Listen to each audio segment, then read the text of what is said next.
Masa jabatan Jenderal Andika Perkasa sebagai Panglima TNI tinggal 1 bulan lagi. Andika akan memasuki usia pensiun pada tanggal 21 Desember mendatang.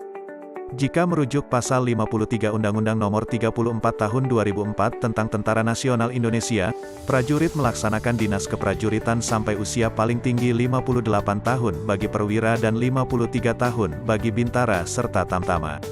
Pada tanggal 21 Desember mendatang, Andika akan berusia 58 tahun. Jika dihitung per hari ini, Senin, 21/11, berarti masa jabatan Andika tinggal sekitar sebulan lagi. Belum lama ini, Jenderal Bintang 4 itu sempat bercerita pengalamannya selama 35 tahun mengabdi di militer.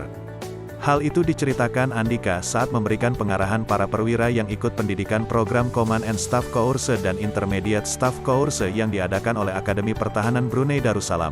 Ia mengaku banyak mengalami suka dan duka sejak masuk akademi militer hingga menduduki jabatan pucuk pimpinan TNI. Tahun ini adalah tahun ke-35 saya mengabdi pada militer Indonesia. Banyak suka dan duka selama karir saya sejak masuk akademi militer dan kemudian mendapatkan jabatan hingga sekarang, kata Andika dalam unggahan di kanal YouTube resminya, Selasa, 15/11, mantan Kepala Staf Angkatan Darat, KSAD, ini mengaku tidak bisa menggeneralisasi sikap kepemimpinan seperti yang dibutuhkan di militer untuk menghadapi tantangan situasi keamanan saat ini. Karena situasi akan selalu berubah, selalu berkembang dan tidak akan ada habisnya, katanya. Berdasarkan pengalamannya 35 tahun mengabdi di militer, ia berpandangan cara terbaik menghadapi situasi yang terus berkembang adalah dengan menjalin persahabatan dengan negara lain. Saya pikir cara terbaik adalah dengan melihat apakah kita punya teman-teman di sekitar kita karena itulah hal yang terbaik, kata Andika. Wakil Ketua DPR Lodewijk Friedrich Paulus telah meminta Presiden Joko Widodo segera mengirimkan surat Presiden, Surpres. Panglima TNI pengganti Andika sebelum tanggal 25 November. Lodewijk mengatakan pihaknya telah menerima informasi pihak Istana tengah memproses Surpres tersebut.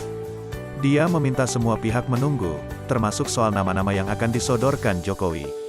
Kita tinggal tunggu aja apakah calonnya 1 atau 2 ya, kita menyesuaikan aja, kata Lodewijk di Kompleks Parlemen, Kamis, 17/11, anggota Komisi I DPR Tubagus, TB, Hasanuddin menekankan proses waktu pergantian Panglima TNI baru saat ini sudah mepet memasuki masa tenggat sebab DPR akan kembali reses pada tanggal 16 Desember mendatang. Merujuk UU TNI, katanya, nama Panglima TNI baru hasil uji kelayakan dan kepatutan, fit and proper test, di DPR harus segera diserahkan ke Presiden 20 hari sebelum reses atau terakhir tanggal 24 November. Sehingga, saat ini persis tersisa waktu 9 hari sebelum nama Panglima TNI baru disetujui DPR. Sehingga kesimpulannya kalau mengacu aturan perundang-undangan harus segera dalam minggu ini Presiden mengirim nama calon, kata dia. Hasan enggan berbicara lebih jauh soal sosok kandidat Panglima TNI pengganti Andika. Menurut dia, 3 kepala staf berpotensi untuk dipilih Jokowi dan lulus tes kelayakan di DPR.